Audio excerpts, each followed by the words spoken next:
بسم اللہ الرحمن الرحیم۔ السلام علیکم۔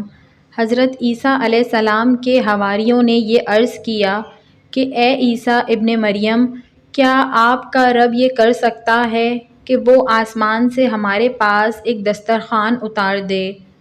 تو حضرت عیسیٰ علیہ السلام نے فرمایا کہ اس طرح کی نشانیاں طلب کرنے سے اگر تم لوگ مومن ہو تو خدا سے ڈرو۔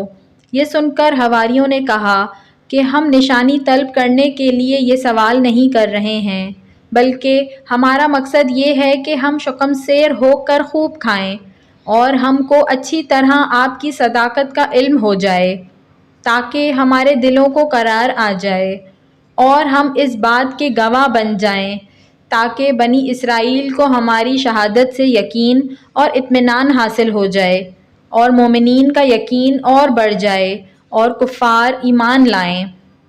حواریوں کی اس درخواست پر حضرت عیسیٰ علیہ السلام نے بارگاہ خداوندی میں اس طرح دعا مانگی: اے ہمارے رب، ہم پر آسمان سے ایک دسترخوان اتار کہ وہ ہمارے لیے عید ہو، ہمارے اگلے پچھلوں کی اور تیری طرف سے نشانی، اور ہمیں رزق دے، اور تو سب سے بہتر روزی دینے والا ہے۔ حضرت عیسیٰ علیہ السلام کی دعا پر اللہ تعالیٰ نے فرمایا کہ دسترخوان تو اتار دوں گا، لیکن اس کے بعد بنی اسرائیل میں سے جو کفر کرے گا میں اس کو ایسا عذاب دوں گا کہ تمام جہان والوں میں سے کسی کو ایسا عذاب نہیں دوں گا۔ چنانچہ اللہ تعالیٰ کے حکم سے چند فرشتے ایک دسترخوان لے کر آسمان سے اترے، جس میں 7 مچھلیاں اور 7 روٹیاں تھیں۔ حضرت ابن عباس رضی اللہ تعالیٰ عنہ سے روایت ہے کہ فرشتے دسترخوان میں روٹی اور گوشت لے کر آسمان سے زمین پر نازل ہوئے، اور بعض روایتوں میں یہ بھی آیا ہے کہ تلی ہوئی ایک بہت بڑی مچھلی تھی جس میں کانٹا نہیں تھا، اور اس میں سے روغن ٹپک رہا تھا، اور اس کے سر کے پاس نمک اور دم کے پاس سرکہ تھا، اور اس کے ارد گرد قسم قسم کی سبزیاں تھیں، اور 5 روٹیاں تھیں، ایک روٹی کے اوپر روغن زیتون، دوسری پر شہد، تیسری پر گھی، چوتھی پر پنیر، 5ویں پر گوشت کی بوٹیاں تھیں۔ دسترخوان کے ان سامانوں کو دیکھ کر حضرت عیسیٰ علیہ السلام کے ایک حواری شمعون نے کہا، جو تمام حواریوں کا سردار تھا، کہ اے روح اللہ، یہ دسترخوان دنیا کے کھانوں میں سے ہے یا آخرت کے؟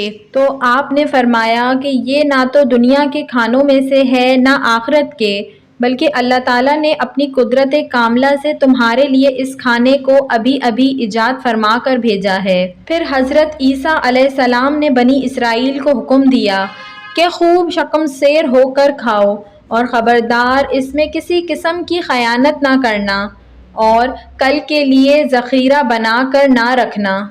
مگر بنی اسرائیل نے اس میں خیانت بھی کر ڈالی اور کل کے لیے ذخیرہ بنا کر بھی رکھ لیا۔ اس نافرمانی کی وجہ سے اللہ تعالیٰ کا ان لوگوں پر یہ عذاب آیا کہ یہ لوگ رات کو سوئے تو اچھے خاصے تھے، مگر صبح کو اٹھے تو مسخ ہو کر کچھ خنزیر اور کچھ بندر بن گئے۔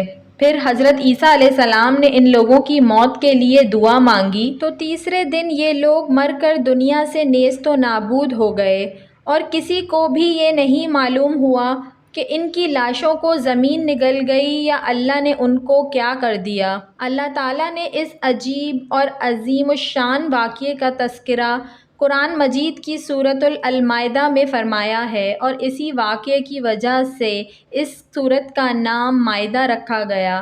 مائدہ دسترخوان کو کہتے ہیں۔ اے اللہ، ہمیں رزق دے اور تو سب سے بہتر روزی دینے والا ہے۔ اللہ تعالیٰ نے فرمایا کہ میں اسے تم پر اتارتا ہوں، پھر اب جو تم میں کفر کرے گا تو بے شک میں اسے وہ عذاب دوں گا کہ سارے جہان میں کسی پر نہ کروں گا۔ واقعہ مذکورہ سے بہت سی عبرتیں اور نصیحتیں ملتی ہیں، جن میں سے یہ سبق تو بہت ہی واضح ہے۔ حضرت انبیاء علیہ السلام کی مخالفت اور نافرمانی کتنا خوفناک جرم عظیم ہے کہ بنی اسرائیل نے جب اپنے نبی علیہ السلام کی مخالفت و نافرمانی کرتے ہوئے آسمانی دسترخوان میں خیانت کی اور کل کے لیے ذخیرہ بنا کر رکھ لیا تو عذاب الہی نے ان کو خنزیر بندر بنا کر دنیا سے اس طرح نیست و نابود کر دیا کہ ان کی قبروں کا نشان بھی باقی نہ رہا۔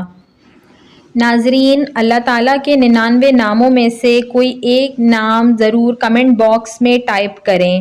ویڈیو پسند آئی ہو تو اس کو ضرور لائک کریے گا، اور ایسی مزید اچھی ویڈیوز دیکھنے کے لیے میرے چینل اردو کہانی گھر کو سبسکرائب کر لیجئے۔ Thanks for watching. اللہ حافظ۔